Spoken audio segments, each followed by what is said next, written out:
कुछ लोग ये भी कहते हैं महाराज जी, मैं तो बहुत कंजूस हूँ, मैं तो बहुत कंजूस हूँ।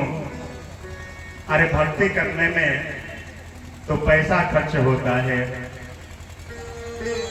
पैसा खर्च होता है, मैं कैसे भक्ति करूं? कोई सरल कोई साधन बताइए। तो एक कथा मुझे याद आ गई। एक सेठ जी थे, कंजूस सेठ जी थे, जीवन में सिर्फ लेना जानते थे, देना क्या होता है उनके जीवन से कोसों दूर चला गया था महाराज। क्षेत्र में कभी यज्ञ आदि होता था, कोई भी पूजा पाठ होता था,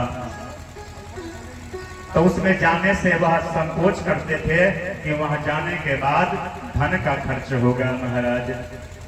तो सेठ जी को लोग कंजूस कंजूस कह करके बुलाने लगे। छोटे छोटे जो बच्चे हैं ना, अधिक केयर करते हैं। अब बच्चे सुन लिए कि सेठ जी कंजूस हैं, कंजूस हैं, कंजूस हैं। सेठ जी जब भी अपने घर से निकलते थे, बच्चे बोलते थे देखो देखो कंजूस सेठ आ गए, कंजूस सेठ आ गए, कंजूस सेठ आ गए। अब सेठ जी को यह बात थोड़ी सी गलत लगता था। सोचते थे कि अब मेरे माथे पे जो कंजूस जो शब्द जो लिखा गया है उसको मिटाना चाहिए। वह सेठ जी क्या करते हैं कि एक दिन अपने तिजोरी को खोलते हैं और 1 रुपए का सिक्का निकालते हैं। उस समय चांदी का सिक्का चलता था। 1 रुपए का सिक्का निकालते हैं और निकाल करके मंगलवार के दिन हनुमान जी के मंदिर में पहुंच जाते हैं दान करने के लिए कि आज जो माथे पर मेरा लगा हुआ है कंजूस का लेबल, इसको मिटा देना है। मन में ऐसा भाव है और मंगलवार के दिन हनुमान जी के मंदिर में चले जाते हैं। हनुमान जी के मंदिर में लंबी लाइन लगी हुई है और हाथ में उनके एक सिक्का है कि मैं दान पेटी के पास में मैं जाऊंगा। दान पेटी के पास में जब मैं जाऊंगा तो इस रुपया को मैं दान कर दूंगा, दान पेटी में मैं डाल दूंगा। उनको दान पेटी के पास पहुंचने में 1 घंटा समय लग जाता है महाराज। मुट्ठी बंद है और जैसे ही दान पेटी के पास में पहुंचते हैं, जैसे ही दान पेटी के पास में पहुंचते हैं और जैसे ही मुट्ठी को खोलते हैं तो पसीना से वह सिक्का भीग गया था महाराज। कहते हैं मित्र तुम भी मुझे छोड़ करके जाने में तुम्हें दिक्कत हो रहा है, तुम मेरे लिए रो रहे हो, चिंता मत करो, तुम मेरे साथ चलो। और सिक्का को पुनः पूछ लेते हैं अपने जेब में रख लेते हैं। अब स्वभाव कैसे मिट सकता है? कंजूस का स्वभाव है, ये तो जाने वाला नहीं है। कहते हैं मित्र तुम भी रो रहे हो, तुम भी रो रहे हो कि आज तुम मुझसे बिछुड़ जाओगे, चिंता मत करो, तुम मेरे साथ चलो। और उस सिक्के को पूछ करके अपने जेब में रख लेते हैं। और जैसे ही मंदिर से बाहर निकलते हैं महाराज, एक संत से मुलाकात हो जाता है। संत सेठ जी को देखते हैं तो पूछते हैं सेठ जी क्या बात है, सब ठीक ठाक है ना? सेठ जी उदास हैं। सेठ जी को सत्य का बोध हो जाता है कि मैं तो कंजूस हूँ, मुझसे कहाँ दान होने वाला है। संत पूछते हैं कि क्या बात है, क्यों आप इतना दुखी हैं? संत सारा वृतांत का सुनाते हैं कि मैं कंजूस हूँ, यह बताइए कि भगवान की भक्ति कैसे की जाए। संत तो संत होते हैं महाराज। संत कहते हैं कि सेठ जी आप चिंता मत करो। मन ही मन संत जी सोचते हैं कि अगर मैं इससे कहूं कि तुम पूजा पाठ कराओ, तुम दान करो, तो यह कहाँ करने वाला है। अगर मैं कहूं कि तुम रोज सुबह शाम घी का दीपक जलाओ, तो घी इस समय 500 रुपया किलो है महाराज, यह कहाँ खरीदने वाला है। इसलिए कोई इसको सस्ता उपाय बताना चाहिए। संत कहते हैं सेठ जी, आप सुबह सुबह प्रत्येक दिन 4 बजे भोर में उठ जाना, आप उठ करके अपने ठाकुर बाड़ी में चले जाना और मानसिक रूप से अपने ठाकुर जी को उठाना। ओ तिष्ठ गोविंदा, ओ तिष्ठ गरुड़ध्वजा। ठाकुर जी को उठाना और उठा करके ठाकुर जी को मानसिक रूप से गंगा जल से, दूध से, दही से, घी से, मधु से, शक्कर से स्नान कराना और स्नान कराने के बाद ठाकुर जी को चंदन लगाना, वस्त्र पहनाना, धूप दीप दिखाना और फिर दूध का भोग लगाना और प्रत्येक दिन दूध में शक्कर डालना। और यह सब करने के बाद एक माला, कम से कम एक माला, ओम नमो भगवते वासुदेवाय, ओम नमो भगवते वासुदेवाय, ओम नमो भगवते वासुदेवाय, ओम नमो भगवते वासुदेवाय, ओम नमो भगवते वासुदेवाय, ओम नमो भगवते वासुदेवाय, वासुदेवाय प्रभु वासुदेवाय, वासुदेवाय प्रभु वासुदेवाय, ओम नमो भगवते वासुदेवाय, ओम नमो भगवते वासुदेवाय, ओम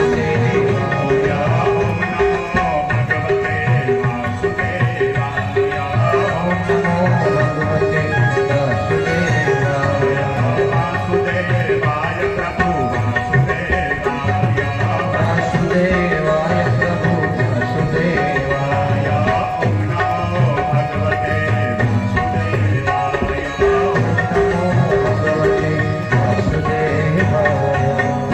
शेर जी से कहते हैं इसी मंत्र को आप प्रत्येक दिन एक माला जप करना। सेठ जी सोचते हैं कि यह तो बहुत सरल उपाय है भगवान की भक्ति करने के लिए। सेठ जी सुबह सुबह 4 बजे जग जाते हैं, नित्य क्रिया से निवृत्त होते हैं, ठाकुर बाड़ी में जाते हैं, ठाकुर जी को जगाते हैं, दूध दही घी मधु शक्कर से स्नान कराते हैं, फिर ठाकुर जी को चंदन लगाते हैं, वस्त्र पहनाते हैं, फिर दूध का भोग लगाते हैं, उसमें शक्कर डालते हैं। त्वदीयं वस्तु गोविंदम तुभ्रमेव समर्पयेत्, इस मंत्र को बोल करके ठाकुर जी को भोग लगाते हैं। और प्रथम दिन तो एक माला जप करते हैं महाराज, लेकिन धीरे धीरे उनकी जो जप की जो संख्या है वह बढ़ती जाती है महाराज।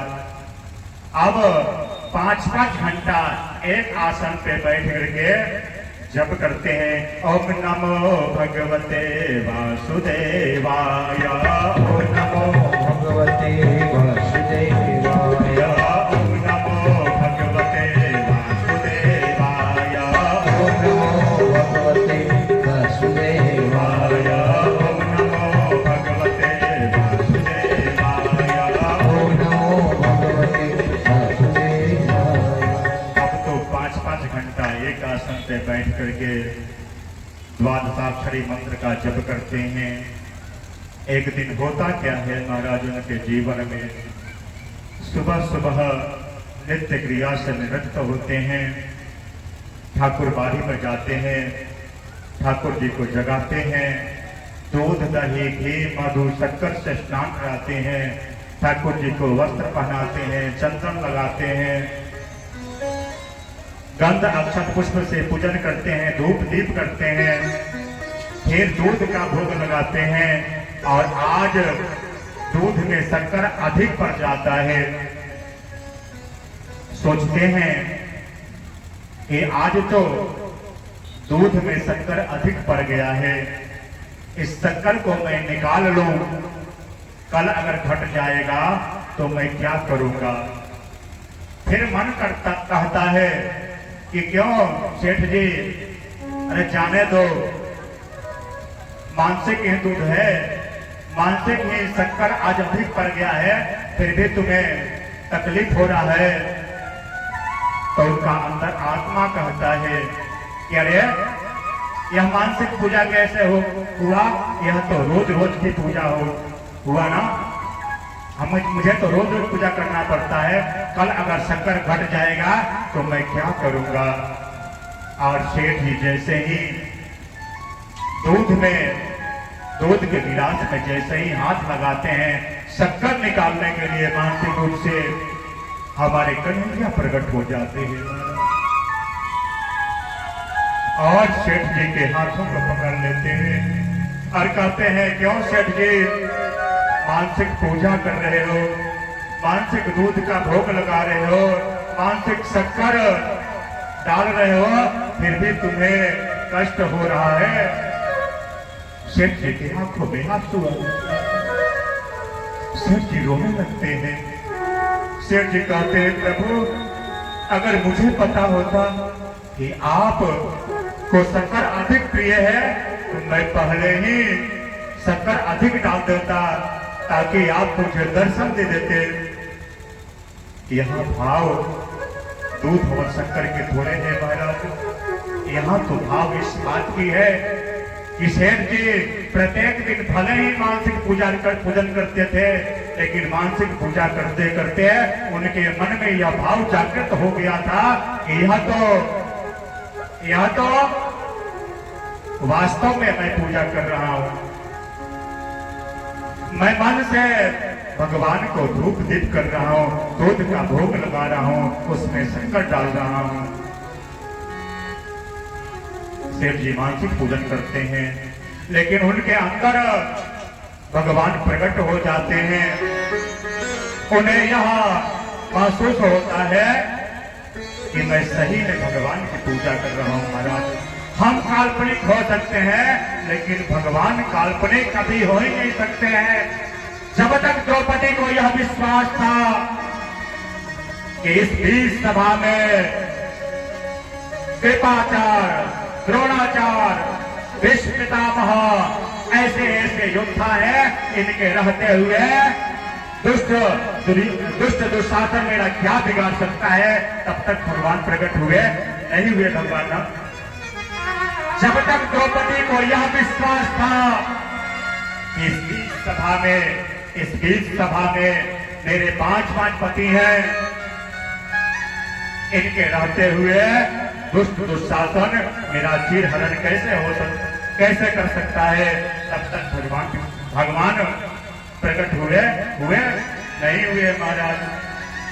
और जैसे ही द्रौपदी असहाय हो जाती है, कन्हैया को पुकारती है कि कन्हैया अब मेरी लाज आपके हाथों में है, और कन्हैया झट से प्रकट हो जाते हैं महाराज। सारे बिच नारी है कि नारी बिच सारी है, सारी बिच नारी है कि नारी बिच सारी है। दुष्ट दुशासन सारी खींचते थक जाता है, भूमि पर गिर जाता है, लेकिन कहा द्रौपदी का चीरहरण कर पाया महाराज? कर पाया क्यों? जिसका रखवाला कन्हैया हो, जिसका रखवाला हमारे कृष्ण कन्हैया हो, उसका कोई क्या बिगाड़ सकता है महाराज?